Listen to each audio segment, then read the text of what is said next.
messieurs, permettez-moi à la fin de dire que Gros Lac est un espace unique de dialogue et aussi de solidarité au sein de l'UNESCO. Vous vous souvenez que l'année dernière, lors de la première semaine de l'Amérique latine et des Caraïbes, le Gros Lac s'est mobilisé pour l'Équateur, gravement touché par un tremblement de terre. Cette année, le Gros Lac met en lumière la situation en Haïti, qui après le terrible tremblement de terre de 2010, a de nouveau souffert en octobre dernier de lourds dommages causés par le passage de l'ouragan Mathieu. Je considère que c'est une initiative extrêmement importante. Ça montre aussi le pouvoir de la culture à redonner de l'espoir, à redonner confiance, à créer aussi de l'emploi, de l'activité pour retrouver le chemin de la cohésion et de développement.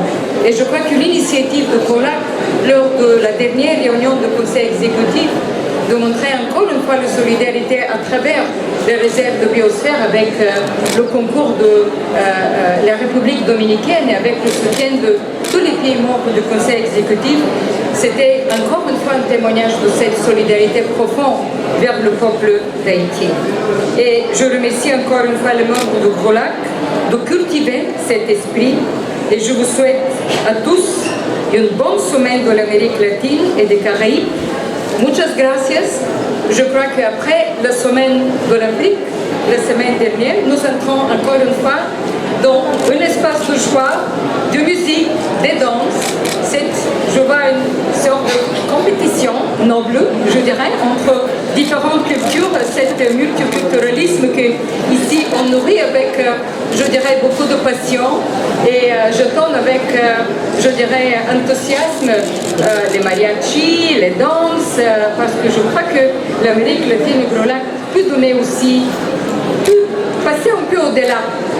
Mes très chers amis africains qui vous êtes ici, continuez aussi à faire ces semaines de l'Afrique, mais l'Amérique latine et aussi avec passion au sein de l'UNESCO. Merci encore une fois et je vous souhaite une très très bonne journée.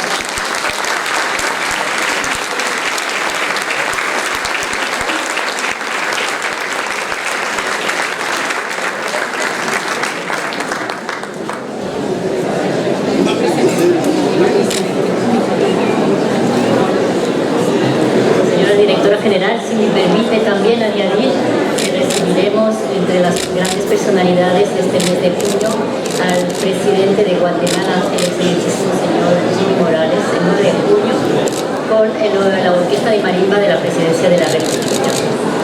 Gracias. Seguimos. Juntos por Haití es el tema que marca esta segunda edición de la Semana de América Latina y el Caribe.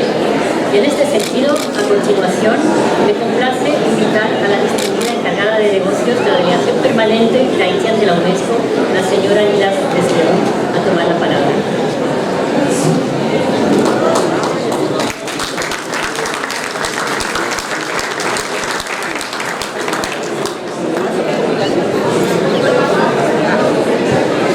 Madame la directrice générale de l'UNESCO, je vous remercie pour votre parole chaleureuse vers mon pays. Excellence, Monsieur le Président du groupe d'Amérique latine et Caraïbes, cher ami, ambassadeur de l'Union. Excellence et chers collègues, chers amis d'Haïti, c'était hier, l'année dernière, j'évoquais devant vous la solitude d'Haïti.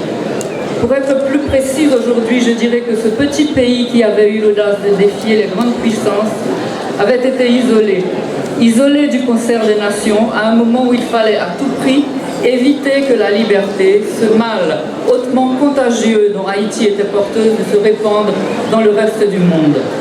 Les empires avaient leur raison.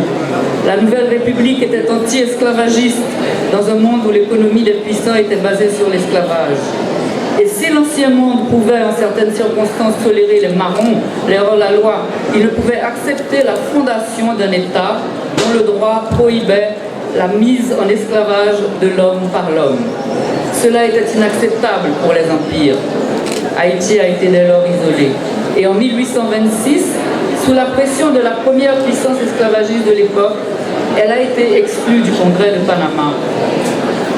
Aujourd'hui, Saluer la solidarité manifeste des nations sœurs du Gros Lac me permet d'affirmer avec conviction qu'Haïti ne se sent pas seul. Et j'en remercie de tout cœur, en mon nom et au nom de mon pays, tous ces pays frères qui sont auprès de nous et qui ne nous abandonnent pas dans la douleur. Je le dis pour aujourd'hui, mais je le dis pour hier, car il y a eu toujours des Haïtiens parmi les combattants à travers le sous-continent, parmi les combattants qui luttèrent pour la liberté. Haïti dit Nuestra América, notre Amérique, pour désigner cette ample terre des hommes libres dont elle a partagé l'histoire. Jean-Jacques Dessalines, le fondateur de la nation, avait dénommé sa troupe les Incas, les fils du soleil. Haïti a affirmé encore cette vision généreuse de notre Amérique avec les négros français venus de Saint-Domingue qui, alliés aux Caraïbes noirs, participèrent dès la fin du XVIIIe siècle au mouvement de libération en Amérique centrale, plus précisément au Guatemala et au Honduras. Elle a dit Nuestra América en 1816 à travers le compagnonnage de Pétion et Bolivar, partageant fraternellement les armes et le pain de la liberté entre Haïtiens et patriotes hispano-américains. Nuestra América, c'était aussi, en 1893, l'utopie créatrice de la Confédération antiléenne, rêvée par Anténor Firmin, l'haïtien, José Martí, le cubain, et Ramón Betances, le portoricain. C'était encore votre compatriote Jacques Viaud, se battant en 1965 aux côtés des résistants dominicains du commandant Bétrès, ou René Dépès et Che Guevara. Notre Amérique, c'est le lieu vivant où se mélangent les peuples, les cultures, les traditions, venus d'Europe et d'Afrique, rejoindre les antiques civilisations amérindiennes, empires puissants ou villages tutélaires. Elle est l'Amérique fécondée par l'Afrique, du candomblé brésilien, du Winti surinamien, du Yankunu dansé au Honduras, au Nicaragua, à Costa Rica et au Guatemala, où survit encore dans les mémoires la figure fondatrice de Marcos Sanchez Diaz, le magicien venu d'Haïti. Nuestra América est dans nos totems et nos mystères, nos saints et nos virgenes. Haïti ne se sentira pas seul dans les Amériques tant que le réalisme merveilleux et le réalisme maravilloso et real mágico l'habitera. Notre Amérique, c'est Alejo Carpentier dans les rues du Cap Haïtien. C'est Jacques Roumain, réfugié au Mexique, ou accueillant à Port-au-Prince son ami Nicolas Guillen, qui sera le premier traducteur en espagnol du gouverneur de la Rosée. Voici, lui disait-il, que vous vous retrouvez sur notre terre fraternelle avec la même âme désireuse d'entente, la même admiration pour le peuple cubain dont le souffle ardent a façonné votre vaste génie d'apôtre et de chantre de la vraie liberté. Notre Amérique, c'est Jacques-Stéphane Alexis chuchotant aux oreilles de la Niña Estrellita ses influences romanesques. Jorge Amado, Miguel Ángel Asturias, Ciro Alegría et bien d'autres. C'est Pablo Neruda, voyageur infatigable, dont la résidence fut la terre et qui la traversa de part en part. Pablo Neruda franchissant à cheval la cordillère des Andes, arpentant l'Amérique latine et la Caraïbe, de l'Uruguay au Mexique, du Pérou au Brésil, de la Colombie à Panama, de Cuba, d'Haïti au Guatemala. Son Amérique est toute dans l'exhortation au peuple à vivre en paix, à construire un monde de justice et de fraternité humaine d'où l'exclusion serait abolie.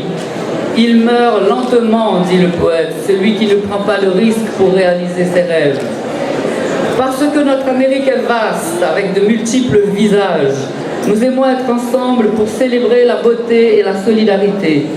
Elle est ce mélange toujours en devenir, toujours à construire et à imaginer. Elle est une façon d'être, un art de vivre, une cité à la fois mythique et intensément réelle, comme le Macondo de Garcia Marquez. Et c'est ensemble que nous la créons. Pour finir, permettez que j'évoque pour vous ce beau poème de Nicolas Guillen. Ces vers si touchants qui nous vont droit au cœur, car ils nous parlent de nos racines les plus profondes. Sombras que solo veo, me escoltan mis dos abuelos. Pie desnudo, torso pétreo, los de mi negro. Pupilas de vidrio antártico, las de mi blanco. Los dos del mismo tamaño, ansia negra y ansia blanca. los dos del mismo tamaño. Gritan, sueñan, lloran, cantan, sueñan, lloran, cantan, lloran, cantan, cantan. Merci.